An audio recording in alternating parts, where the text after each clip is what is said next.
찬송가 352장 부르시면서 지금 노래를 시작합니다. 352장입니다. 십자가 은병되라 주위에 일어나 기르고 앞서 나가 담대히 싸우라 주께서 승전하고 영광을 얻도록 그는 내 거느리사 이기게 하시네 십자가 은병되라 주 위에 일어나 그나 발소리 듣고 곧 나가 싸우라 수 없는 원수 앞에 주 따라갈 때에 주 예수 이름을 주사 강하게 하시네 십자가 은병되라 주 위에 일어나 내 힘이 부족하니 주 권능 쓰리라 복음의 값을 입고 늘 기도하면서 너 맡은 자리에서 충성을 다하라 십자가 은병되라 주 위에 일어나 이날에 접전하고 곧게 가르라 승전한 윤사님 영생을 얻으며 영광의 주와 함께 왕노릇하리라.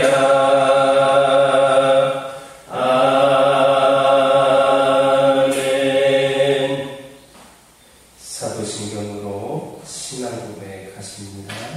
전능하사 천지를 만드신 하나님 아버지를 내가 믿사오며 그 외아들 우리 주 예수 그리스도를 믿사오니 이는 성령으로 잉태하사 동정녀 마리아에게 낳으시고 본디오 빌라도에게 고난을 받으사 십자가에 못 박혀 죽으시고 장사한 지 사흘 만에 죽은 자 가운데서 다시 살아나시며 하늘에 오르사 전능하신 하나님 우편에 앉아 계시다가 저리로서 산자와 죽은 자를 심판하러 오시리라.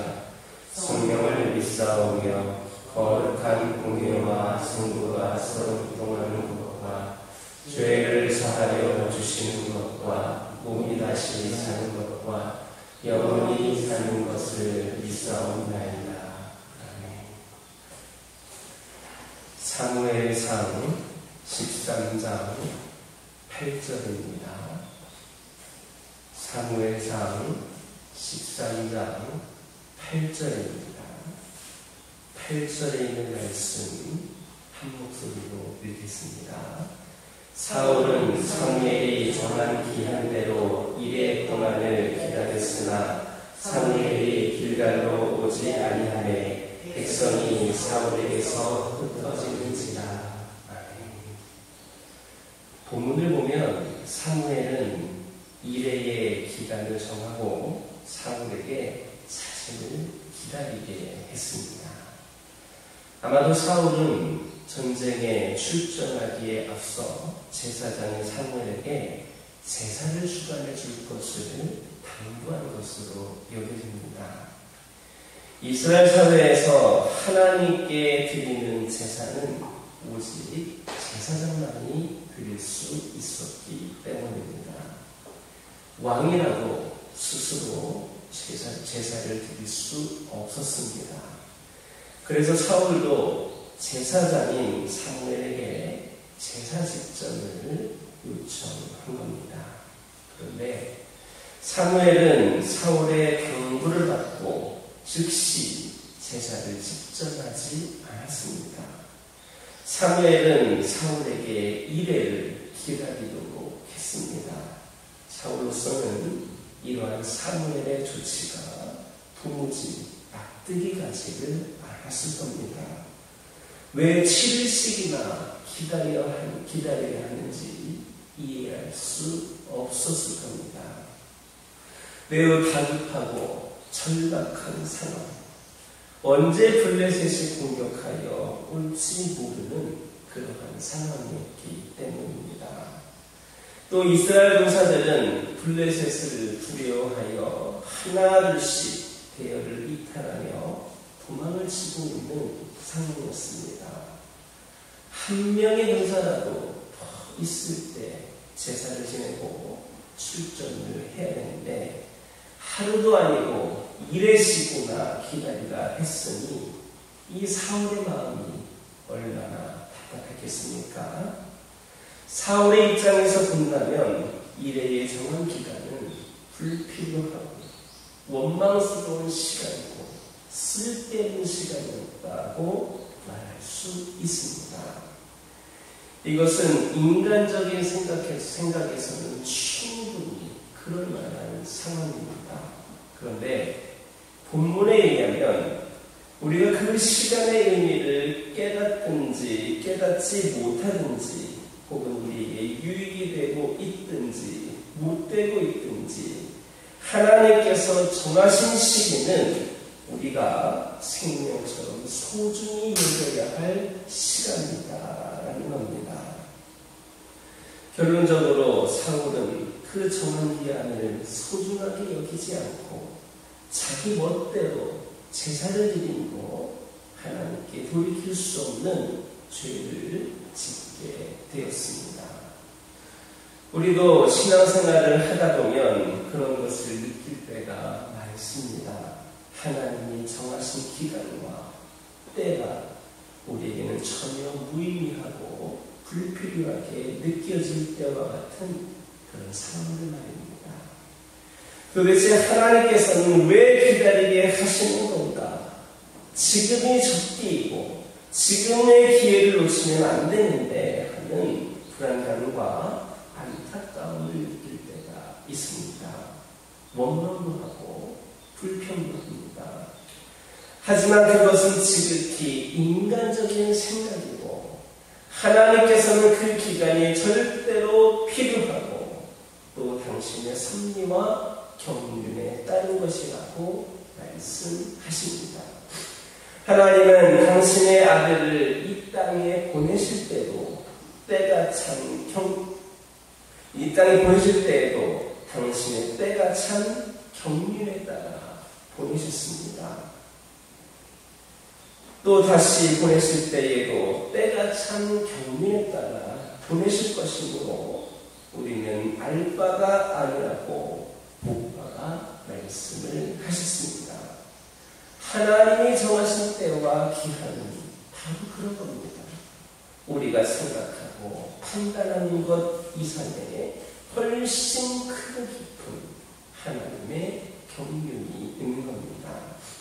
그런데 우리가 하나님의 때를 기다리지 못하고 우리의 판단과 생각대로 행동한다면 말이 되겠습니까? 그러다가 망한 대표적인 인물이 바로 사울입니다.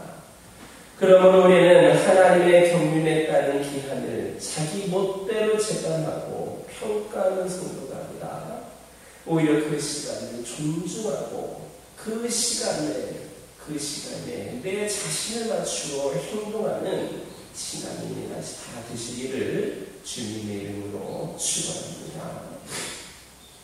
본문을 보면 백성들이 흩어지는 것으로 인해서 사울이 심리적으로 타격을 받고 결국에는 그것 때문에 자기가 하나님께 제사를 드리는 죄를 범하게 되었음을 고백하고 있습니다. 사울은 암몬 자손과의 전투 때와 같이 블레셋을 멋지게 무찌르고 백성들로부터 환호와 찬사를 받고 싶어하는 공명심이 있었습니다. 다시 말해서 사울은 자신의 공명심으로 말미암아 실패에 이르게 된 겁니다. 아마도 사울은 이번에도 블레셋을 멋지게 물리침으로써 다시 한번 백성들로부터 인정을 받고 아직까지는 취약했던 왕권을 다시 강화하고자 했던 것 같습니다. 하지만 사울은 바로 그러한 공명심으로 말미암아 이를 그르치고 하나님께 죄까지 범하는 무서운 결과에 이르게 되었습니다. 인간에게 있는 공명심이라는 것이 이렇게 무서운 겁니다. 신하의 평지에 세운 바벨탑이 무너진 것도 바로 공명심에 사로잡힌 사람들이 하나님을 생각하지 않고 자기 이름을 내려고 한 까닭입니다. 그래서 베드로전서 4장 11절 보면 이런 말씀이 있습니다. 만일 누가 말하려면 하나님의 말씀을 하는 것 같이 하고 누가 봉사하려면 하나님의 공급하시는 힘으로 하는 것 같이 하라. 이는 범사의 예수 그리스도로 말미암아 하나님이 영광을 받으시게 하려 함이니 그에게 영광과 권능이 세세에 무궁토록 있느니라. 또 고린도전서 15장 10절 보면 내가 모든 사도보다 더 많이 수고하였으나 내가 아니요 오직 나와 함께 하신 하나님의 은혜로라 했습니다. 또 예수님께서는 우리가 명령을 받은 것을 다 이행한 후에라도 자신을 자랑하거나 내세울 것을 생각하지 말고 우리는 무익한 종이라 우리의 할 일을 한 것뿐이라 이렇게 교훈하셨습니다. 세상에 우리가 할 수 있는 일이 무엇이 있겠습니까? 의를 행할 줄도 모르고 선도 행할 줄 모르는 것이 우리 아닙니까? 그나마 하나님께서 우리를 가르치기도 하시고 은혜를 베푸시고 성령도 주시고 우리 안에 정직한 영을 새롭게 하시니까 의도 행하고 하나님의 뜻대로 행하며 봉사도 하는 것 아닙니까? 그러니 우리가 자랑할 게 무엇이 있고 내세울 게 무엇이 있습니까? 아무것도 없는 것이 인간 존재입니다. 그러므로 늘 하나님 앞에 겸손하고 모든 영광을 하나님께만 돌릴 수 있는 저와 여러분 되길 주님의 이름으로 축원합니다. 기도하겠습니다. 사랑의 하나님, 저희들 하나님의 경륜에 따른 기한을 우리 멋대로 재단하고 평가하는 자가 되는 것이 아니라 그 시간을 존중하고 그 시간에 우리 자신을 맞추어 행동하는 신앙인들이 되게 하여 주옵소서. 늘 하나님 앞에 겸손하고 모든 영광을 하나님께만 드릴 수 있도록 인도하여 주옵소서. 하나님, 우리 하나님께서는 우리의 가능성을 하늘보다 더 크게 보십니다. 그래서 우리와 함께하고 싶은 일들이 참 많으신 줄 믿습니다. 그래서 우리에게 당장도 주시고 꿈을 주시고 소망을 주시는 줄 믿습니다. 세상은 우리를 세상의 기준으로 평가하고 점수를 매기지만 그것이 끝이 아님을 깨닫게 하여 주시고 우리 하나님은 우리를 어떻게 보시는지를 기대하게 하여 주옵소서. 우리 하나님께서는 우리가 알지 못하는 우리의 재능을 알아보고 우리가 깨닫지 못하는 우리의 장점을 들어 사용하시는 분이십니다. 뿐만 아니라 우리 약한 점을 강점으로 바꾸어 활용하기도 하시는 분이기도 하십니다. 하나님, 저희의 환경을 보며 포기하거나 좌절하지 않게 하여 주시고 오늘도 하나님을 의지하며 주어진 길을 걸어가게 하여 주옵소서. 생명이 살아나는 일에, 복음이 전해지는 일에 우리를 들어 사용하시는 분, 우리에게 꿈을 주시는 분, 우리 하나님께서 우리를 통하여 역사하실 것을 기대하는 자들이 저희들이 되게 하여 주옵소서. 아버지 하나님, 저희 가정들을 축복하여 주시고 오늘도 우리 하나님께서 함께 하심을 경험하며 믿음의 가정으로서 부족함이 없는 본이 되는 가정들 되게 하여 주시고 주 안에서 평안을 누리며 기도하는 것에 응답되어지는 놀라운 축복을 아버지 하나님 누릴 수 있도록 인도하여 주옵소서. 환우들에게는 치유를, 영적으로 방황하고 있는 영혼들에게는 회복의 영을 허락하여 주셔서 아버지 하나님께서 함께 하심을, 아버지 하나님께서 능력 있으신 분임을 다시금 경험케 하여 주옵소서. 우리 교회를 축복하여 주시고 날마다 우리 하나님의 임재하시는 경험이 우리 교회에 있기를 원합니다. 그리하여서 우리 교회가 우리의 능력이 아니라 우리의 생각이 아니라 하나님께서 역사하시는 놀라운 은혜의 장이 되게 하여 주시고 이를